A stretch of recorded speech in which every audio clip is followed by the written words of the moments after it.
ہاں تمہارے اوپر چیزیں اثر انداز ہوتی ہیں، اس لیے انصاف نہیں ہوتا. ڈٹنا سیکھو، کھڑے ہونا سیکھو. جو بھائی ڈٹ جاتا ہے نا وہ بڑے کمال کر جایا کرتا ہے. ساری رات مناتا رہا. حضرت عمر سے کہنے لگا وہ نہیں مانتا، تو جناب عمر کہنے لگے پھر تیاری کر لیں، ہم بادشاہ نہیں دیکھیں گے، دولت نہیں دیکھیں گے، ہم رسول اللہ کا دین دیکھیں گے، ہم نبی پاک کا نظام دیکھیں گے. وہ بادشاہ رات کو دوڑ گیا، بھاگ گیا، جا کے عیسائی ہو گیا. لوگوں نے کہا اتنا قیمتی آدمی عمر نے ضائع کر دیا. فرمایا چپ کرو، میں نے کوئی چیز ضائع نہیں کی، میں نے تو اپنے رسول کا دین بچا لیا ہے، کوئی شے ضائع نہیں ہوئی. عدل جب تک میں پھر کہوں گا اس عدل کے نقصان میں ہر آدمی برابر کا شریک. ہم عدل ہونے نہیں دیتے، ہم عدل قائم نہیں کرتے، ہمارا تقاضا ہی نہیں کہ عدل ہو، ہم اپنے آپ کو عدل کے لیے پیش ہی نہیں کرتے، مزاج ہی نہیں. حضرت علی المرتضیٰ ایک جری انسان تھے، اور وہ علی تھے جن پر انسانیت رشک کرتی، اور مولا علی وہ ہستی تھے کہ میرے مصطفیٰ کریم صلی اللہ تعالی علیہ وسلم نے فرمایا اس کے دیدار کو تو فرشتے بھی آیا کرتے. نہ بڑا آدمی، اور پھر امیر المومنین خلیفۃ المسلمین حضرت علی. خود مولا علی نے حضرت قاضی شریح کو قاضی بنایا، چیف جسٹس بنایا، اپنے ہاتھوں سے تعیناتی کی. حضرت مولا علی رضی اللہ تعالیٰ عنہ کی زرہ گم ہو گئی. کافی دیر گزر گئی تو ایک یہودی کے پاس وہ زرہ آپ کو نظر آئی. حضرت علی نے ڈائریکٹ اس سے چھین نہیں لی، حالانکہ امیر المومنین تھے. ہمارے ہاں ڈنڈا بھی بڑا چلتا ہے نا، جو طاقتور ہوتا ہے وہ تو تھانے جاتا ہی نہیں، اس کو ضرورت نہیں، اس نے تو بندے رکھے ہوئے ہیں، اس کو تو پتہ ہے کام کیسے لینا ہے. لیکن حضرت علی نے آئینی رستہ اختیار کیا، قانونی رستہ. قاضی صاحب کی عدالت میں مقدمہ کیا کہ فلاں یہودی کے پاس میری زرہ ہے اور وہ چوری ہو گئی تھی، گر گئی تھی، گم گئی تھی، مجھے دلائی جائے. قاضی صاحب نے بلا لیا یہودی کو، امیر المومنین بھی کٹہرے میں. قاضی صاحب کہنے لگے اس سے کہ زرہ تیری ہے؟ اس نے کہا جی میرے پاس ہے تو میری ہے. قاضی صاحب کہنے لگے حضرت علی سے گواہ آپ کو دینے پڑیں گے کیونکہ مقدمہ آپ نے کیا ہے، اگرچہ وہ امیر المومنین ہے. سمجھ ہے بھائیوں کی، سمجھ آ رہی ہے باتوں کی؟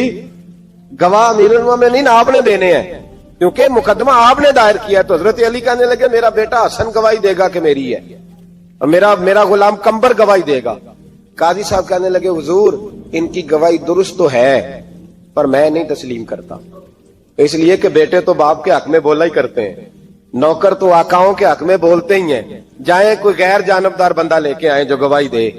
تو حضرت علی خاموش ہو گئے، کہنے لگے ابھی میرے پاس ایسا کوئی گواہ نہیں. قاضی صاحب کہنے لگے چلیں پھر آپ یہودی کو راضی کریں، آپ نے کیوں بلا وجہ گھسیٹا عدالت میں، راضی کریں، انصاف کا تقاضا ہے.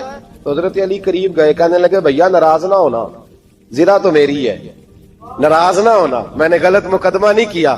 علیحدہ بات ہے کہ میرے پاس گواہ نہیں تو میں کوئی بے انصافی نہیں کر سکتا، تو میرے ساتھ چل تجھے کھجوروں کا حلوہ کھلاتا ہوں تاکہ تو راضی ہو جائے. وہ یہودی کہنے لگا میں نے قاضی صاحب کا انصاف دیکھا اور جناب علی کا انصاف کے لیے کھڑا ہونے دیکھا تو میں مولا علی کے قدموں میں بیٹھ گیا. میں نے کہا علی جب تیری یہ شان ہے تو محمد عربی کا کیا مقام ہوگا. میں نے کلمہ پڑھنا شروع کر دیا. دیکھیں نا تقاضا پورا کیا ہے حضرت علی نے. تو وہ کہنے لگا علی تیرے انصاف کے رنگ نے نا، جملہ یاد رکھنا، کہنے لگا یہودی علی تیرے انصاف کے اس رنگ نے میرے دل سے کفر کی میل دور کر دی، تیرے عدل نے میرا کفر توڑ دیا، کفر. لیکن شرط دیکھیں نا، غریب آدمی ابو ایوب انصاری، ماڑے بندے. اب تو پیر اور مولوی بھی گنجائش نہیں نہ دیتا کسی کو بولنے کی، تو سیاست دان تو اللہ ہی کی پناہ، وہ تو پتہ نہیں کس طرح سوتے ہیں رات کو، اللہ ہی جانتا ہے، پتہ نہیں کس طرح اپنے آپ کو مطمئن کر کے وہ زندگیاں گزار رہے ہیں، خدا ہی بہتر جانتا ہے. حضرت عمر فاروق جیسا دلیر اور جرری آدمی جمعہ پڑھانے مسجد میں داخل ہوئے تو جناب ابو ایوب انصاری دروازے پہ کھڑے ہو گئے، کہنے لگے عمر تیرے نوکر نہیں، ٹائم پہ آیا کر، بڑی دیر سے کھڑے ہیں. کیوں دیر سے آیا؟ بڑے جلالی تھے نا حضرت عمر، لیکن وہ جلالی اس وقت تھے جب کوئی ظلم کرتا تھا، اور ذات کے لیے جلالی نہیں تھے. کب وقت پہ آیا کر، کو ملازم نہیں تیرے. تو سیدنا فاروق اعظم منبر پہ چڑھے اور فرمانے لگے اللہ ابو ایوب انصاری کا بھلا کرے، جب تک اس طرح کے لوگ موجود ہیں کوئی بادشاہ بگڑے گا نہیں، اللہ اس کا بھلا کرے، اس نے میری توجہ صحیح. اور پھر عمر رو پڑے، رو کے فرمانے لگے مسلمانوں معاف کر دو، غلطی کوئی نہیں، میرے پاس کرتا ایک ہی ہے، اور عبداللہ کی ماں نے وہ دھو کے خشک ہونے کو ڈال دیا تھا، غریب ہوں، کرتا دوسرا کوئی نہیں، تو وہ ذرا نا خشک ہونے میں آ کے دیکھ لو ابھی بھی گیلا ہے، مجھے معاف کر دو، میری غلطی نہیں ہے۔ صحابہ درد کے ساتھ رونے لگے اور کہنے لگے اللہ اس طرح کے حکمران ہمیشہ عطا کرتا رہے۔ میرے بھائی تو انصاف کا رنگ تو دے، ان تقاضوں کو سمجھنا۔ یہاں کسی کی جرت ہے بول سکے، طاقت ہے کسی کی، لیکن انہوں نے اپنے آپ کو پیش کیا، سامنے پیش کیا اپنے آپ لوگوں کے سامنے۔ دو مال غنیمت کی چادریں بانٹ رہی ہیں، سب کو ایک ایک ملی ہے۔ فاروق اعظم جمعہ پڑھانے آئے تو اسی چادر کا کرتا، اسی کی تامت، لوگ کھڑے ہو گئے، عمر بتا تو نے دو کیوں لی؟ یہ انصاف ہے؟ یہ عدل ہے؟ کیوں لی دو؟ حضرت عمر کہنے لگے میرا بیٹا جواب دے گا۔ عبداللہ بن عمر بولے، کہنے لگے ابا جی کے کپڑے بڑے پرانے ہو گئے تھے، میں نے اپنے حصے کی بھی اپنے ابا جی کو دے دی ہے۔ دیکھیں نا یہ انصاف میرے نبی پاک نے کیا ہے، صحابہ نے سیکھا ہے۔ میں اور آپ تیار نہیں، ہم تیار نہیں انصاف کے لیے، ہمارا مزاج نہیں انصاف کا، ہمیں خود بہت سارا آگے پیش ہو کے رنگ دکھانا پڑے گا، اس کے لیے ہماری تیاری نہیں۔ اس لیے ہم حکمرانوں کو گالی دے کے چپ کر جاتے ہیں، اس لیے ہم وکیلوں کے کہتے ہیں بکتے بڑا ہیں، جج بکتے، یہ باتیں کر کے ہم خاموش ہیں، ہم پیش نہیں کر پا رہے۔ ابھی تک ہم اپنے آپ کو کھڑا نہیں کر پا رہے کہ ہم سے مطالبہ کرو انصاف کا، کھڑا نہیں۔ حضرت سیدنا علی المرتضی شیر خدا رضی اللہ تعالیٰ عنہ فرماتے ہیں بدر کے لیے جب جا رہے تھے تو سواری ایک تھی، سوار تین تھے، ایک سواری اور سوار تین۔ فرماتے ہیں نبی پاک صلی اللہ علیہ وسلم نے فرمایا تین کٹھے نہ بیٹھنا، دو بیٹھے، سواریوں کو تکلیف ہوتی ہے، قربان جاؤں کیسا رسول دیا ہے جو جانوروں کے حقوق کا بھی خیال فرماتے ہیں صلی اللہ علیہ وسلم۔ فرمایا دو بیٹھے۔ حضرت علی کہتے ہیں پہلے میں اور نبی پاک صلی اللہ علیہ وسلم بیٹھے، اور تیسرے ہمارے ساتھ ابو درداء رضی اللہ تعالیٰ عنہ۔ فرماتے ہیں جا رہے تھے بدر کے لیے، پہلے میں اور حضور بیٹھے، پھر نبی پاک اور ابو درداء بیٹھے۔ فرماتے ہیں پھر نمبر لگ گیا میرا اور ابو درداء کا، اور مصطفیٰ نے گھوڑے کی لگام تھامی تو حضرت ابو درداء تڑپ اٹھے، کہنے لگے علی نہ طبیعت مانتی ہے، نہ ادب مانتا ہے، نہ عشق مانتا ہے، تو اس طرح کر، میں تو چھوٹا ہوں، آپ کہیے رسول پاک سے، آپ ہر لحاظ سے بڑے ہیں، آپ عرض کیجئے کہ حضور نہ ادب مانتا ہے، نہ عشق مانتا ہے، نہ پیار مانتا ہے، نہ تقاضا ہے، مہربانی کرے آ جائیں۔ حضرت علی ہاتھ باندھ کے عرض کرنے لگے محبوبہ ٹھیک ہے باری آپ کی پیدل چلنے کی ہے، پر مہربانی کریں، ادب پیار اور محبت مجبور کر رہی ہے۔ تو حضور نے فرمایا علی چپ کر، میں عدل نہیں کروں گا تو لوگ عدل سیکھیں گے کیسے؟ اگر میں عدل نہیں کروں گا تو قوم سیکھے گی کیسے؟ مجھے عدل کرنے دے، انصاف کرنے دے، فرمایا چلنے دے مجھے پیدل، کچھ نہیں ہوتا۔ تقاضا عدل جب تک پورا نہیں ہوتا، آپ یقین کریں میرے صاحب کہا کرتے تھے میں عدالت کو عدالت نہیں کہتا، کچہری کہتا ہوں، اس لیے کہ عدالت وہ ہوتی ہے جہاں عدل ہوتا ہے۔ یہاں تو حال یہ ہے، بتائیے وکیل کو نہیں پتا ہوتا کہ جو میرے پاس آیا یہ غلط آدمی ہے، وہ اس کی حمایت کرتا ہے کہ نہیں، اس کے ساتھ چلتا ہے کہ نہیں، جھوٹ کے ساتھ آخر تک لڑتا ہے کہ نہیں لڑتا؟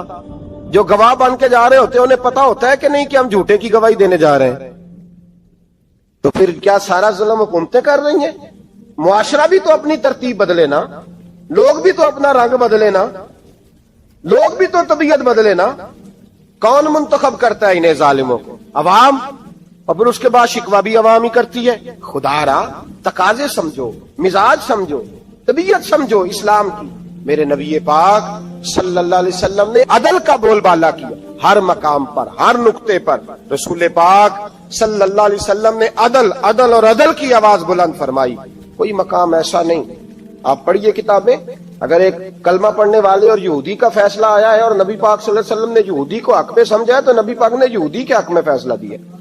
وہ منافق بگڑ گیا ہے، حضرت عمر کے پاس گیا ہے، لیکن حضور نے فرمایا جہاں جاتا ہے جا، فیصلہ وہی کیا جائے گا جو عدل پہ مبنی ہوگا۔ میرے رسول پاک علیہ الصلوۃ والسلام کے صحابہ کے قریب دنیا داری آ سکی نہیں آئی۔ حضرت ابو بکر صدیق نے پانی مانگا تو لوگوں نے دودھ دیا، فرمایا پیچھے کرو، ابو بکر نے نعمتیں چھوڑ دیے۔